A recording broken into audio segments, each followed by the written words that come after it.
Oh, you're doing this, sorry. You're welcome. I'm so glad to be here, and I'm so glad you called on me. I've been thinking about this for years. Actually, this... Unfortunately, you've used all your time. Okay, well, it's nice to see you anyway.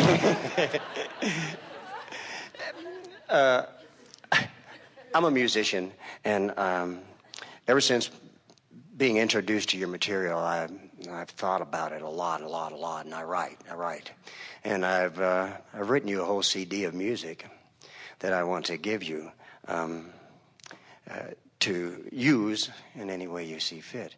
But that isn't the real reason. The real burning question that I have is 6 years ago, my daughter... Inspired music is the best kind, isn't it? It is, and Abraham inspired me every time because I consciously connected with Abraham and other non-physical beings that wanted to write to create this music that expressed the ideas and the thoughts that From inside the vortex. From inside the vortex, exactly.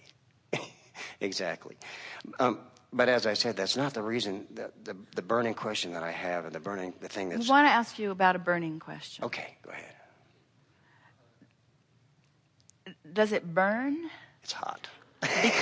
Because it's big and you're not in the vicinity of it. In other words, when someone talks about a burning question, isn't that what it means? I have a desire that I'm in resistance to, and oh, the burn of that. It's a burning question. That's what you mean by burning question, isn't it? Yes. And so the torture begins. And now comes a real good part then.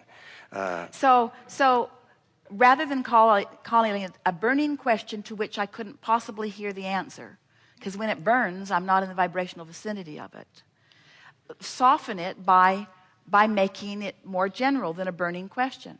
But the reason, and if you've been listening to us for a while, Esther teases us because we use the same old bad joke every single time that someone says, oh, I've been waiting my whole life for this, and then we always say, whoops, we're out of time. And it's our way of helping you to acknowledge when you feel that way, you can't get there from there. And so a burning question, you want to soften it. I have a question that I had forever, still too specific and too negative. I have a question that I've been pondering for a long time, and I believe that I've put the answers and the solutions to it in my vortex. And since I'm sitting here in this gathering and have been joyously listening for so long, and the very fact that you called on me when you did means that I'm probably in a vicinity of being able to hear the answer to this formerly burning question that right now I think is just simmering in perfect readiness and ripeness for me to hear the answer. You see what we're getting at? Absolutely. Absolutely. Now we're out of time. Okay, see you.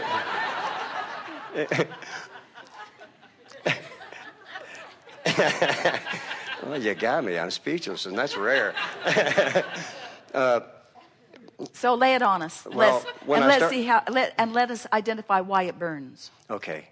When I started listening to your information, it was about 6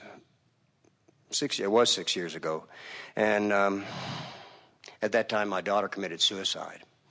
And the thing that saved my sanity was the information was that we don't die, we just go back to pure positive energy.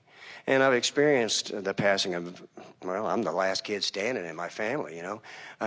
But it happened in June, and June is can be a tough month for me because it was her birthday, association. Her birthday and the time she killed herself. Yeah. So, because it was her birthday and her birthday.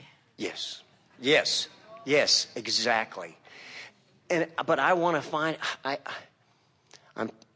try to find a place where I can stay in that happiness mode because I know she is so much happier and in such a better place, you know, and that pure positive energy.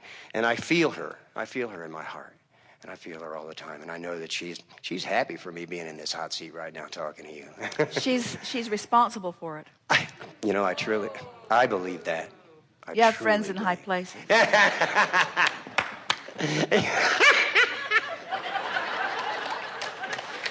I got friends. Yeah. So do you, conspiracy worrier. You think they're powerful? So much more going on in the vortex. It truly is. And the thing that I want to express to maybe say is that the universal love that I feel from her after the crossing, even after her passing. Well, your depth of alignment is much more than it ever would have been before. I'm way different. But as people ponder that, they think, but Abraham, that's more of a painful price than I ever want to have to pay in order to achieve enlightenment. So I'll just pass on enlightenment. I'll just pass on it, and I'll just wallow around in overwhelmment and frustration, and I just don't need that kind of enlightenment. But the thing that we really want you to feel from this, something that you said, is the piece that we all, especially your daughter, wants to smooth out with you, is that you talk about June and how it's a tougher time because of association, and then you get lazy with your thought. You let memory and time associations direct your thought rather than letting the call of the vortex direct your thought. And then when you get a hold of a piece of it, even though it starts out kind of general, oh, this is June, that's general. It's June, and June was when she was born, more specific. Oh, it's June, and that was the time of her making her transition. Now it's more specific. So you get focused there, and then it just sucks the life right out of you because you're focused in opposition. It's not because you're focused upon a bad time. It's because you're focused in opposition to the way better time that was born out of it. In other words, because of what happened in that June, rockets were launched and your vortex expanded, and when you go with that expansion, then you celebrate the June events, both of them, because both of them were catalysts to enormous satisfaction that you have discovered that you couldn't have discovered without either of those events. But in the moment of the pain, you're not allowing the expansion, and that's all that pain's about. It's not because your daughter experienced her deliberate transition into non-physical. That's not what your pain's about. Your pain's about all of the expansion that took place because of that, and a result of that, but that you're depriving yourself of because you're looking at it through the eyes of a world who doesn't understand it. You see, yes. People are not supposed to feel good about death. You're just not. And it is the screwiest notion in the whole world because everybody, maybe we shouldn't tell you, is going to die.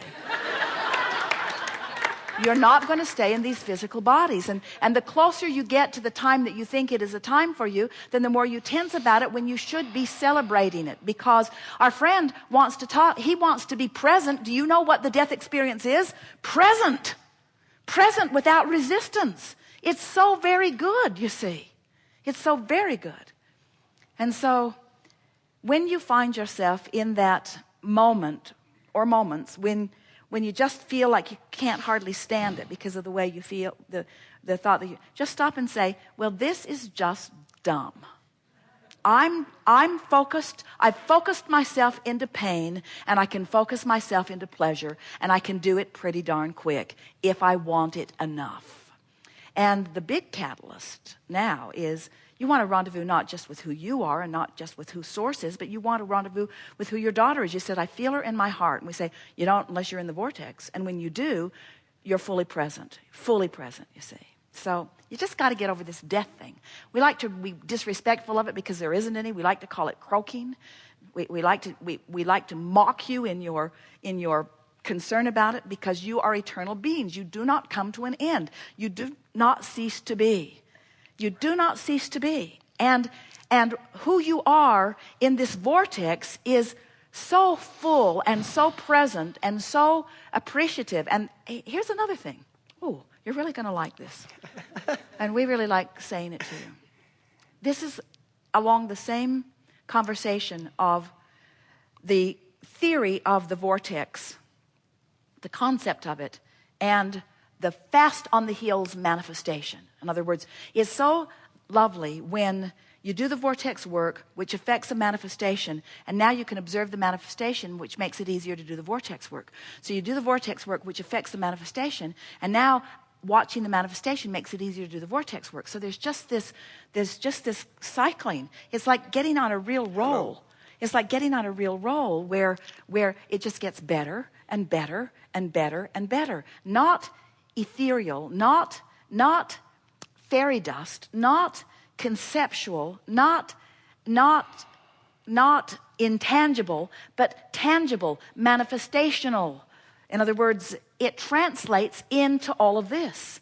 So in that same understanding, when you accept the reality of the eternalness of your being and the eternalness of your daughter's being, you allow her now presence to manifest into your experience so that her thoughts are your thoughts, so that you hear the conversation, so that her influence affects your manifestation. You see what we're getting at? In other words, there's no separation. There is no separation other than the one that you all have defined.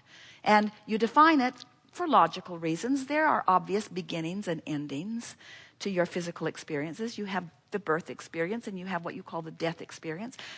We get that, but there is so much more continuity to who you are than most of you who have been allowing yourself to experience.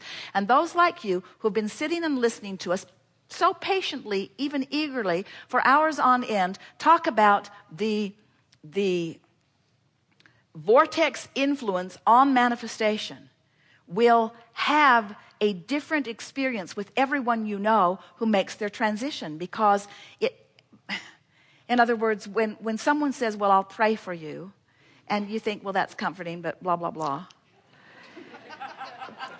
Or, in other words, there's a difference between the idea of something and the actual vibrational effect of something, you see. And the actual vibrational effect of it is a manifestation. So what we're saying to you is, those who make their transition don't go into non-physical oblivion where you don't have access to them. If you're in the vicinity, you have greater access to them than you've ever had. And you can rendezvous with them in meaningful ways, just like you're rendezvousing with meaningful flight attendants or meaningful people along the way.